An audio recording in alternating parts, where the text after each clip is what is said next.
আমরা সবাই জানি চাঁদ যেমন পৃথিবীকে কেন্দ্র করে ঘুরছে, ঠিক তেমনি ভাবেই পৃথিবীও সূর্যকে কেন্দ্র করে উপবৃত্তকার কক্ষপথে ঘুরছে।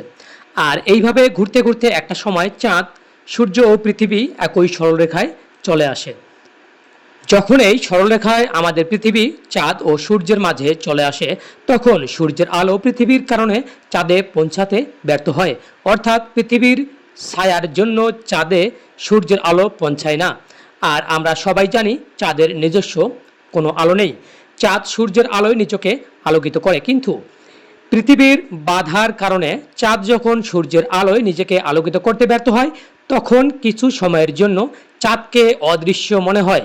এ পর্যায়টিকে সংক্ষেপে চন্দ্রগ্রহণ বলা হয়। আমাদের পৃথিবী যখন সূর্যকে আংশিক ঢেকে ফেলে, তখন পৃথিবীর ছায়ার জন্য চাঁদের কিছু অংশ অদৃশ্য হয়ে যায়, আর তখন তাকে আংশিক চন্দ্রগ্রহণ বলা হয়। আর পৃথিবী যখন সূর্যকে সম্পূর্ণরূপে ঢেকে নেয়, তখন বিপরীত স্থানে অবস্থান করা চাঁদকে পুরোপুরি দেখা যায় না। একেই পূর্ণ চন্দ্রগ্রহণ বলে। চাঁদের তুলনায় পৃথিবীর ব্যাস অনেক বেশি হওয়ায় পৃথিবীর ওই ব্যাসের পথ অতিক্রম করতে পৃথিবীর তুলনায় অধিকতর ছোট চাঁদের অনেকটা সময় লাগে। এই জন্য সূর্যগ্রহণের স্থায়িত্ব কয়েক মিনিট হলেও চন্দ্রগ্রহণের স্থায়িত্ব 2 থেকে 3 ঘন্টা পর্যন্ত হয়ে থাকে।